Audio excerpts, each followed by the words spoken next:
Our purpose at WE is to change the dismal statistics of our people, particularly Māori and Pacifica people. We do this through helping small and medium-sized businesses to thrive. Our businesses need our help.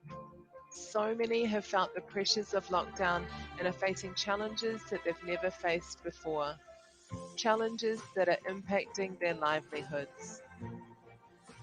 That is why we're bringing you this series to share stories of the people behind our businesses, their successes, their failures, their challenges, and their triumphs. If you are already in business, we hope you will be inspired. Perhaps someone will share one piece of gold that makes a difference in your business. If you've been thinking about starting a business, we hope that you will be motivated to start your own business venture. We hope that by sharing these stories, we can help small businesses on the road to recovery all across New Zealand, Australia, and the Pacific. So grab your cup of tea and whakarongo mai. Kia ora te whānau, no mai, haere mai. Welcome to our cup of tea today. Today I have another husband and wife joining me. I love husband and wife businesses because obviously I can relate. So we've got Elena and File with us today from MV Consulting. Thank you so much for being with us today. Well, good. Yeah. Thanks for having us. Yeah, ni sambula vinaka, talafalava, and tēnā koe Wendy, and yeah, thanks for having us. I guess share a cup of tea today. Awesome. So tell us a little bit about yourselves and what MV Consulting is. Yeah, get started. Well, let me get started. Okay. MV Consulting is a two-person team. It's File and myself, and it's we provide consulting services in a wide range of spaces and places. We've got a sort of a core that we work from, and it's about wanting to create meaningful change with the clients that we work with. Yeah, and I guess part of that is, in terms of advisory, is working with clients around their business and how that works, whether it's a campaign or an idea. We've got our ideas of our own, which are also currently in development as well, and we can bring those into market at some stage soon. But at this point in time, we're working with clients around their programs and also some of the services they're delivering and some of the campaigns that they're delivering as well. And adding, I guess, for us is adding value to what they provide. Because I think our tagline has been, we help you to get unstuck so that you can make impactful change. And that's one of the things for us. And I guess, like WE Accounting, we've had a sort of mind around Māori and Pacific businesses. And so part of that, in terms of our vision, is to creating an equitable world, one business at a time. Mm-hmm. So for us, it's really hugely important. And we sort of know statistics around Pacific businesses. There's not a lot of us in the space. And I guess we're keen to get a lot more of our people into that entrepreneurship space because, I think deep down in our DNA, we are entrepreneurs. We are hustlers. Yeah, we're navigators, we're explorers, we're change makers. And I think that's the nature of our Pacific and Māori communities and in our DNA. So I think that's something we'd like to bring. I know that's something we share with WE Accounting in terms of both your purpose and also the mission that you have. And definitely in the businesses that we've come across and that we're working with, they're definitely in those areas that they're wanting to make impactful change in the communities. And overall, that'll help make impactful changes across society as well. So that's sort of a bit about us, I guess. In terms of background-wise, I come from a community economic development background. I've worked across public sector and also in private sector as well in that space. So again, keen to bring some of those skills into place, how we sort of add value to grow resilient communities, especially in the time like COVID. So we're working alongside both our business interests as well, but also how do we support community alongside that. So we're working quite closely alongside Pacific communities, both in Auckland and across the country as well, in terms of how we, as a small business, can also add value to that space as well. Yeah, and my background is in education. I've spent a number of years sort of working at the systems level, trying to get system shifts for better outcomes for Māori and Pacific students and their families and communities. We don't promote ourselves as a Pacific-only business. we just naturally gravitate towards those businesses. Yeah. I love, and I know that I helped you with it, but I do really love this idea of helping people to get unstuck so that they can create impactful change. Tell us some of the things that get people stuck. Like what sticks people? Like what do you help to change in people? How do you get people unstuck? Well, I think one of the things is probably knowing what you know and sort of not being able to see in that wider space. And I think probably not having a non-inclusive mindset, and also a mindset that sort of doesn't see diversity as opportunity. And I think that's one of the areas that we see in working with businesses. So sometimes they on a track working on sort of what they know, and but also at some stage in terms of that journey, the terrain around them has changed, and yet they're sort of using the same plan or the same approach that they've taken to, you know, as they've done, because of the formula that they've been using has been successful to date. And I think what we're sort of knowing and what we're seeing with things like COVID is that sometimes the game plan has to be sort of looked at and possibly tossed out the window, and you need to start afresh. But at the same time, you still don't sort of throw everything out. You still need to go through and understand what's been happening, and then gaining that. So I think that's what we probably bring to it. We can bring some different perspectives, which and some objectivity to a situation, but at the same time, very much understanding where the client is coming from, because I think that's hugely important, because we're not there to own it for the client. We're there to help them, you know, understand where they're stuck and how they get the opportunities, or where they can identify areas in which they can, you know, become unstuck. And I think that's sort of where we've added value in the work that we've been doing with our clients. And it's the approach of that whole notion of the working to get unstuck, is that we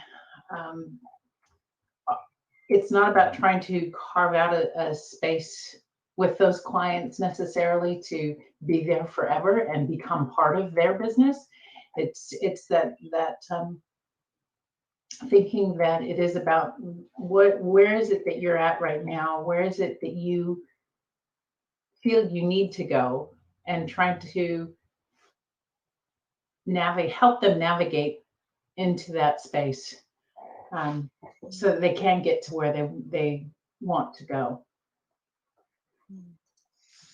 Yeah, that's so important. And it's good that you're not wanting to, I guess, stay in their business, because it means that you're empowering them to be able to continue on.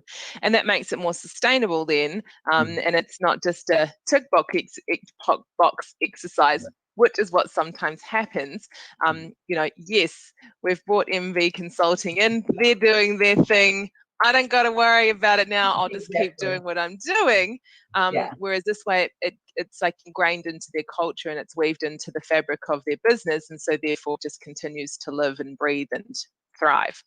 Because I think there's, I guess, one of the things, and it probably comes back to our own upbringing as well. Yes, but both as children of migrant parents who settled in my case in New Zealand, and in Elena's case, you know, from the US, sort of, you know, going into this world of consultants, and I've always had sort of thing about consultants is that, you know, that's sort of the know-it-all that comes in and sort of, you know, tells you what to do. And I guess part of that is actually seeing that actually consultants have a huge opportunity to add value to a business without taking that business over or having you do what you want to do. But I think part of what we want to do is making sure that I guess both decisions that you're making and how you're making those decisions and why you're making those decisions are relevant to you. And I think you know, with some of the things like sort of big popular things like co-design, one of the big challenges around co-design is that usually, and especially in the space where you're working with a partner along, it's that sort of power relationship that's sometimes there. And if you sort of try to eliminate that, there is no power relationship. It's actually just about a joint opportunity to move forward. And I think that's sort of the area there, because you see a lot of it happening there when you have government coming into space, and we want to co-design with community, but the power relationship is such that the community isn't really in a position to make those sort of changes, because there's always, you know, an anchor there, which is usually the government side of things. So the partnership's not even. And I think for us, in terms of the consultant side is it shouldn't be about the consultant, it shouldn't be about the government, it should be about how communities and businesses, like businesses, how do they move forward? And so a consultant can come in, do their work, and then also exit, and the work continues because the culture that has formed around it or has been developed by those who are in there, they will continue that. And that's, I think, the important part. And I think that's what we sort of gets us up, out of bed every morning, is to see that sort of change happening, that people actually just getting on doing it, but they've just seen another way of approaching it, and so they're owning that and they're moving that forward, and that we don't have to sort of be a linchpin in that. We just sort of maybe provide a bit of a prod here, prod there, but actually they're the ones that will take it through. Yeah, that's really cool. So like you guys, we decided to go into business together because you were not working in business, Stella. You were off busy doing your leisurely things, and then suddenly you decide to start a business and go off on your own. So what was the shift in mindset or the decision to do that? And was there anything that sort of held you back initially from wanting to go into business? Actually, for me, this is sort of my second venture into the business world. Started off with again onto this space where coming out of the government sector, looking into an opportunity to get into our own business. So we started up with a group of friends that we set up our own company many years ago, and then moved into that sort of space.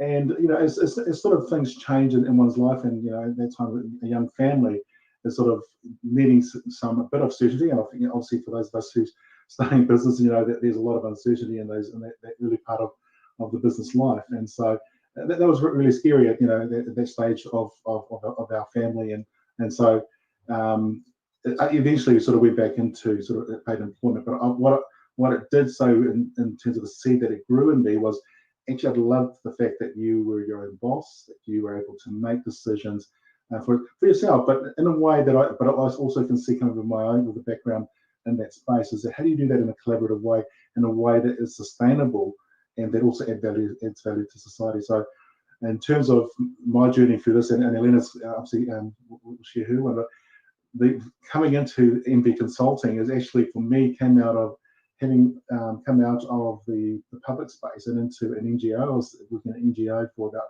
5 years, and at some stage there in I think it was 2016 or 2017. 16. I was just finishing my traditional Samoan malofia, tatau, and when you're spending 90 hours on the mat with somebody tapping into your skin, you do a lot of thinking about life, the world, and the universe. And one of the things that came to for me is in terms of at that stage of my life that I knew I needed wanted to do more, both in terms of how do I help people, but also how do I also take control of my own life as well. And supporting my family as well. So that's one of the things there where after 90 hours, I got off the mat, and I was thanking God for helping me through that. But also I said to Elena, I think maybe it was a day, and I said, I think I'm going to leave my job. She was like, really? But I sort of made up my mind. That's what I wanted to do, because I wanted to get into start up a business. And that's sort of where I started in setting up the MV. I think too, for your first foray into small business ownership was that I was still working, so we had that level of certainty as far as income, and File was at home doing the business thing. And one of the things that he said to me at the time too, when he decided to go back into paid employment or become an employee, was that he was actually quite lonely, because he was the only one at home, and he couldn't go to a break room and talk with colleagues because he was the only colleague in the house. So that was one of the things that really was sort of a challenge for him to be motivated at that time. And then for me, when File said to me that he wanted to quit his job in 2016 and wanted to seriously pursue us going into a business together, was that I had taken some time off work. a couple of years before that, I had been diagnosed with breast cancer, and I'd gone through and had my op, and that journey of having cancer was fairly short, in the sense that from the time I was diagnosed to the time that they basically said they think I was good to go, I was in remission, they couldn't find any more cancer, it was extremely short, like maybe 10, 12 weeks. And so I was like, yes, sweet, I can go back to work. So I went back to work 5 weeks after my surgery, and then I worked. And then when my contract finished, I kind of was like, I think I need to rest. I think I maybe rushed going back to work. And so I had been taking some time off. And so then when File went through the Malo Fie, I'd also was part of that process and had received my Malu. And so it was a time of thinking and reflection, not because I spent a lot of time on the mat, but because I was there through the whole process, watching the guys go through the process and supporting them in all sorts of ways. And so it was a really reflective time. And so when he said, yeah, I want us to take this next step, it was like, okay, yeah, I think we're ready. I think we're both in the same headspace to take this step forward. Well, first of all, can I just acknowledge your breast cancer journey, because I didn't know that about you. Yeah. Tough times, but Yep. look at where you are now. You know, and so while you didn't spend 90 minutes or hours on the mat, you know, yeah, there's a whole lot more that goes through with that. So I just really want to acknowledge that. Yeah. And just and the both of you for the new journey that you're on, and the reflection that took place, and the decisions that you make, because it's not an easy decision, both a husband and a wife going into business together, when you go from both having an income to then no longer having an income and a family to feed and bills to pay. You know, it can be quite challenging. But here you still both are, and making a huge difference, and, you know, helping other people to make impactful change. So not only are you making an impactful change, you're helping others to do the same. That's really cool. Well, that was one of the, I guess, those sort of scary parts of setting up your own business is that, you know, it's the unknown, but also at the same time is how much are you willing to sacrifice in that space, you know, and in terms of both, you know, and for us there was obviously the, you know, giving up of, you know, six-figure incomes, which we're on. We were fortunate to be in positions that were both, you know, in relatively good, you know, jobs, so that we were able to provide for our family in that way. But at the same time, I think for us, there was, I know for myself, there definitely wasn't that feeling that I was in control of different aspects where I've, so that was one of, I guess, for me, in terms of sitting on, lying down on that mat there, getting pummeled for 90 hours, really said, you know, I want to be in control of these things, but also in a way that wasn't just about, I guess, just taking control, but how do we can to direct that in a way that could be meaningful. I mean, we've got 3 kids, and I'm looking at them in terms of their development and as they grow.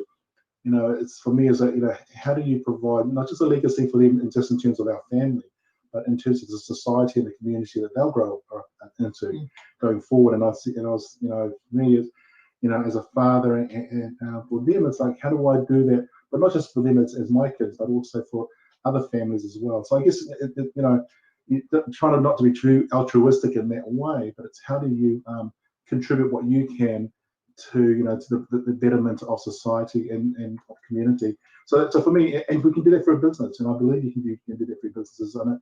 So that's like exactly what you and Ellie are doing, Wendy, right now, and I know others, you know, who are in the space as well, is that we do it not just for ourselves, but also, you know, for the wider community as well. And I think in that way we can start to create an equitable world where we can start to see a business as a really good thing, and that we contribute to that, but also that also contributes to a society that everybody can participate in, and that there is, the inequities that we do see will start to recede, that we actually value some of those key things that we have in our society, value diversity of thought and of people, and value and being inclusive of all peoples in that space. And it doesn't mean that we don't challenge each other's ideas and views, because that's just a basic human nature. But it's doing it in a way which allows us to move forward as well. Diversity is a strength rather than a point of weakness or that it's a negative thing. I think the other thing too for us is, we had good wages, good income, but we were also as far as the kids at school, in their schooling, we were the parents who slowed the car down at the curb, kids jumped out, and then we drove off. One was part of my employer. I worked for the Ministry of Education, so I wasn't allowed to do things like be on the board of trustees. And when you were working, you just didn't have the time to do things to contribute in that way to the kids' education space, where they were spending a majority of their time. And just our we were both bringing work home, and it was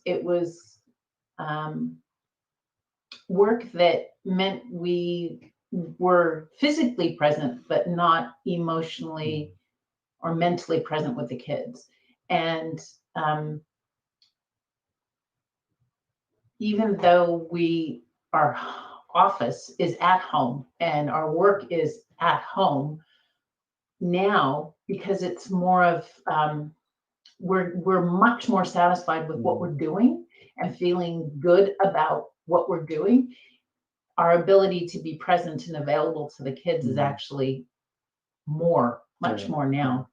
So and I think we're also just so grateful for family as well. Without my parents and their support, being able to look after the kids when obviously we're busy with work and other things, they're able to be there. So family is so huge. So definitely as a Samoan family, as a Pacific family, family is huge in our lives.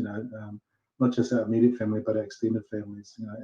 So it's having that support from family is huge, and allows us again to be feel comfortable and be able to push on through. Although it also means that your dad sort of thinks that you don't do any work, and so he can bring you up at any time of the day to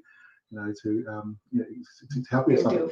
But that's it's great. I think it's challenging some of those mindsets as well. So I think my dad now more sort of appreciates in terms of what we do, and so he jokingly would say that you guys need to get a proper job, but he also appreciates and understands how we work and where we're working, and also how we are being able to fix some changes. And in a little way, I think we've been able to rub off on him as well, in some little way. And he does a lot in his own space, working within the community, and especially the elder community that he's working with, and getting some of those ideas across as well, which is great. But I think it's as a small business like ourselves, is actually the support of family is huge in that space, but also remaining connected with our communities is big too. Because I think part of the touchstone that we have is that understanding what's happening in our communities, but also being able to, where we can, create connections in that space. So I think we're always looking where we can affect some of those changes and make some of those connections happen as well. And I know that, and Wendy, I know we've had these conversations. And sometimes we're again, as a business, we do need to be a bit more mindful in terms of, probably a lot more mindful in terms of how we do that, so that to grow the business as well. But I think for us, that's that's something we're learning, and we're continuing to improve on, because I think it's in our nature to do so. But I think it's in order to be more impactful as us, from taking our own sort of medicine as well, being more impactful, is that we need to help grow what we're doing and to develop that further as well. So yeah, that's cool. it's really awesome to have family around to be support, especially when times get tough and challenging, which they do in business. Oh, yeah. But I laughed when you said about your dad, because I think that my family do that sometimes too. Oh, you've got plenty of time. You're in your own business. Actually, I have less time. It's like, sure, if I give you this hour right now, you do realize I'm working an hour later on. Yep. So let's talk about maybe some of those challenges that you have faced over the last few years, or no, the time that you've been in business. What have you faced and how have you overcome them? Well, I think that obviously the first one was actually trying to decide what we want to do as a business, and obviously in terms of our, I guess, experience in various areas, we thought that may be an area that we could sort of tap into. I guess part of the challenge, especially in our sort of areas, that I guess and it's probably my own hang up as well, is wanting to sort of go and find new areas rather than sort of tap into some of the existing networks that we had. And I think that's sort of the thing, is that I guess the mindset that just wasn't sort of quite there. And actually, so they were doing that, just tapping into the networks that we know are there, which I think is helpful, because I think it goes back to trust relationships. And so that's part of our core values, is actually working in a high trust environment and high trust relationships with organisations and people. And so I'm talking about people that will, we trust, and they trust us, because, and we always say trust in terms of the work that they're doing, and we know that the work that they're doing is both meaningful and impactful in whichever they're doing. And I think that's important for us, because I think as we sort of grow, what we're doing as a business is that the areas in which we impact, we can't do that whole impact ourselves. It emanates from those who we're working with as well. So the more organisations or people that we touch in that space, the more that impact can flow out. So I think that was one of the first thing, is actually trying to get over that hurdle of contacting those leads there and people there that we know to identify new areas of work, so that we can tap into those, because I think we know we can add value in that space, but sometimes it's not sure it's the humble. It's humble, and so that's, and I guess part of that sort of our own programming in that space, overcoming that sort of humbleness in there, but actually to offer our services where we know that they can make a difference. And so that's been part of that challenge.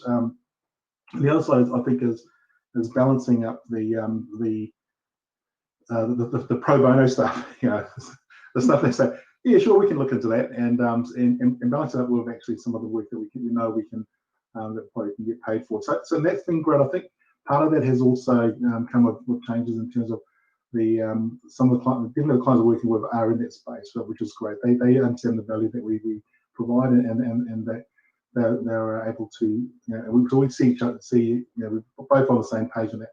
But we do have others which I think time to time they will say, have a look at this, and I guess just in our nature we've been able to sort of accommodate that.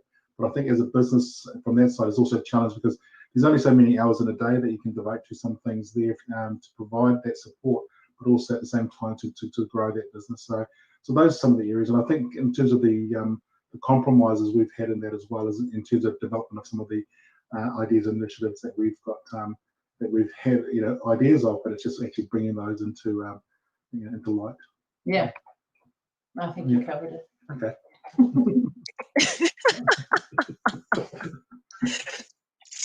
I know that we have had a conversation about valuing yourself and how much work do we do that's pro bono, because even us, we get the same thing. Ali gets it all the time. We're looking for a brown accountant. Yes, okay. Yeah, I mean, this is the thing. I had a group again that sort of had an email yesterday from a guy I've known for many years, and it's a great thing, but at the same time it's like, okay, I could charge this, but I was thinking, this is such the thing that annoyed me, I guess, for me, was that it wasn't so much that the response, I absolutely value that, but the thing that annoyed me is that the work that the person that asked them to get the work done should have done it, should have been able to do it. And so it just added another sort of complication to it. So I think I was able to solve his issue within 2 minutes, but for me, it's it's like I said, well, definitely we can do some more work, and he's keen to do so. But I'm just thinking we've got to stop this, but I just can't help myself sometimes. Yeah. I must say, I was gonna say I got an email for a LinkedIn message from someone, and I really liked it because they said to me, "Hey, look, I've got this problem. I need your help," and it was literally going to take 5 to 10 minutes, probably, of my time. But he actually said, "I'm happy to pay for your time." And I thought, you know what? I'm not going to charge you for my time because I know it's only going to take me 5 to 10 minutes. I know the answer. I can help you. We work together. But I thought the fact that I had the choice to decline the offer was way more valuable to me, because it made me realize that he values my time. He obviously values his own time, and he gets it. And I thought, just at least offer. And if they say no, let us decide whether we want to or not. But recognize that I'm a business, you're a business, you're going to get benefit from the advice I'm going to give. And so therefore, let's just make it a fair exchange. Exactly. So before we finish up today, is there anything else, looking back on your time in business, that you'd like to share, maybe a tip or something that you've learned that you'd like to leave with people that are watching or listening today? One of the things that's actually, it's been lurking in the back of our minds, but someone else said it to us just yesterday. I think someone else has been saying it to us over the last 3 months as well, was that we have to value ourselves. The other side of it is, if you're running your own business, you also have to be disciplined and do the administration and do your financials and do your invoicing, and make sure you're following up on your invoicing, because it's great to really enjoy the work. And it's great to say that, oh yeah, we're doing it, we're sending the invoices, it's all great. But if those invoices aren't getting paid in a timely way, your business will fail. Even though you've enjoyed the interaction, it's been great. You feel like you've been making a difference, and it's been a really good working relationship with the client. You have to be disciplined to stay on top of the other part of your business, which is the backroom admin stuff, because that part can really trip you up really bad. Yeah, and I think probably from my personally, probably Ellie has covered the same. As a husband and wife team, it is a team. It is, you've got to, and I think most people say, oh, well, you guys must don't get on really well. I'm saying, as a business, we're probably as poles apart as you can get in terms of both our mindset and also where we operate in different spaces. But I also think, for me, that is actually an asset for us as well, because we don't approach the work from a similar perspective. We have a very sort of diverse way of approaching things, and so that for me is a strength that we have.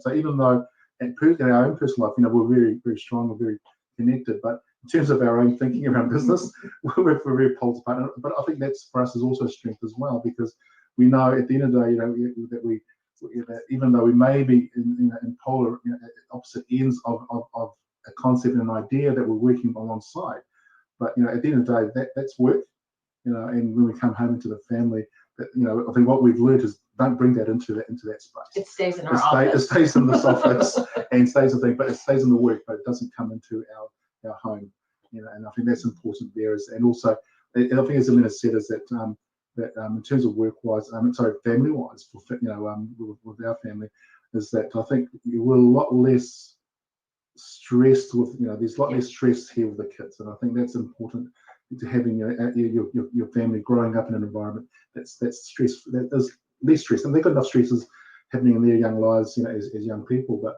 it's to add that with the stress of running a home business. I think that you don't want to add that. So I think that we've been able to do that, is to sort of partition off your business life, and also from your home life. And so I think the advice to other couples, husband and wife couples out there, again, if you can manage to sort of separate out what's your business and your home life, and keep that away, because you don't want the stresses of your business. And we know that's a difficult sort of challenge to have, but I think it's an important one to try and create that demarcation there. Well, first of all, I really like whoever gave you the financial advice. I wonder who. But so true. Oh, it's so true. And I think that's good to know. But also, yeah, I think it's good. It's hard as a husband and wife to sometimes separate it out, especially if you've not agreed on something and then you go to bed with that person and you're like, Never happened. But I think something that's quite beautiful about business, and particularly businesses like yours and like ours, when you really are purpose driven and you're trying to achieve something greater than yourselves, then it gives you something common to work towards. And that's just really cool. And it's really enlightening, and it gets you up in the morning, and it gives you something really awesome to talk about. And so, yes, there are some stresses, but in the end, you're doing really good things. And that's really nice to come back to. Oh, wow. See, I told you half an hour was going to go fast. Oh, no, great kōrero. Yeah, it's been good. Yeah, it's been awesome. I've really enjoyed talking to you guys again. We love working with you guys too. You guys do really incredible stuff. No. Well, thank you, and we know, and again, thanks to WE Accounting. We've been with WE Accounting since we started, and I know I've been sort of keeping an eye on Ellie and Wendy's thing, because again, your values as a business, but also your values as people, align very much with our own as people and as business. And I think that's the important part for us, is that when we're working in business, we want to align ourselves with people, who have a very similar. We don't have to share everything together, but we share the common values and our look on life. So, Malo, love it to you too, and and the family, and thank you very much for the support that you and the team have provided MD Consulting over these many years. So, and long that may continue. Absolutely. And thank you to you guys, because, we enjoy working with businesses like yourselves, with people like yourselves who are going out and doing incredible things. It makes us, our job getting out of bed in the morning, just easy. So easy. And one of the things we say about an accountant, or even just anyone that you work with in business, is there's got to be some alignment. You have to share the same values, and if that's not with us, then that's fine, but just find people that you can really click with and work well with, and business will be great. Awesome. Well, thank you once again to you both for being with me for this cup of tea. And to everybody else, I'll see you tomorrow night at 8 p.m. So thanks again, Elena and File. It's been a pleasure. Yeah.